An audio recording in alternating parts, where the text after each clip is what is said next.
Hello, everyone. I regret that I was unable to attend the summit in person. My name is Mutasim Ali, and I'm a legal advisor at the Raoul Wallenberg Center for Human Rights.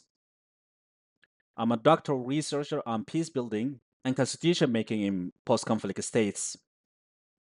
But tonight, I'm not speaking as a professional. I'm speaking as a Sudanese person who has watched his country bleed, who has seen entire communities disappear, and who refuses to let silence become another weapon. I want to take you to a place called Al Fashir, a city in North Darfur, my hometown. Years ago, Al Fashir was a city full of life. Students filled the streets. Families welcomed strangers with open arms. If you were lost, someone would walk you home. If you were hungry, someone would feed you. It was a place where people believed in each other. But today, that same city is living through something no human being should ever face. The people of Al Fashir are trapped under the terror of the Rapid Support Forces, the RSF, a militia born from the Janjaweed, the same group that carried out the horrors of Darfur 2 decades ago.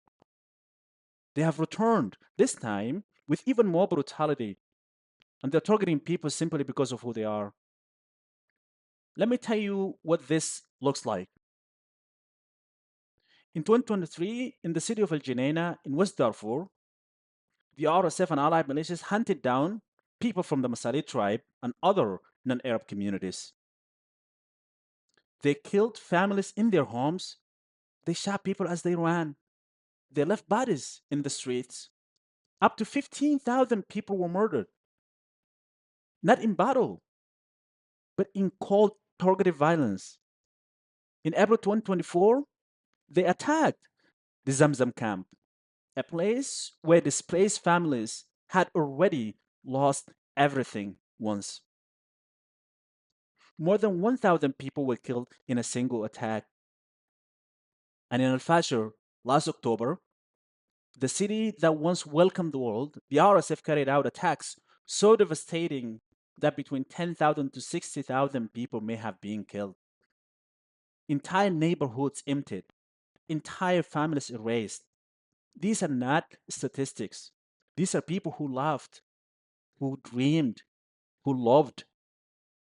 These are children who once played in the same streets that are now filled with fear and blood visible even from space. These are elders who survived one genocide only to face another. And here is the hardest truth: most of the world does not know their names, most of the world has not heard their stories, most of the world has moved on. But the people of Sudan have not given up.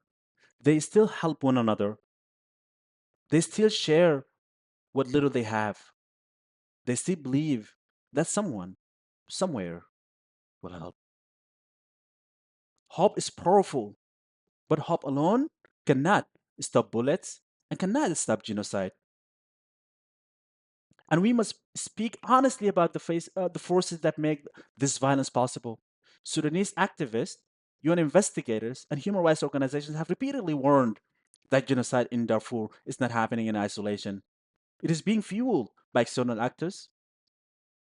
And among the most frequently named is the United Arab Emirates, accused of supplying weapons, funding, and political support that have strengthened the Rapid Support Forces' hand.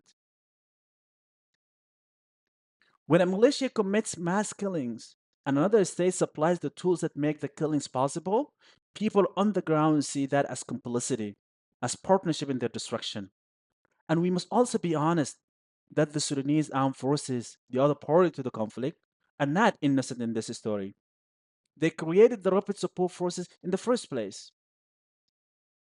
They empowered it for years and have themselves implicated in grave abuse against civilians. And so, for Sudanese families, this is not a war between heroes and villains. It is a war in which every armed actor has treated civilians' lives as expendable. Tonight, I want to ask you to imagine something simple. Imagine the place you love, your hometown, your childhood street, the place where your memories live. Now imagine waking up to learn that half the people you know are gone. That is what happened in Al Fashir. And yet, the world has not acted with the urgency this moment demands. So tonight, I'm asking you, not as an expert, but as a human being, to refuse to look away. Sudanese lives matter.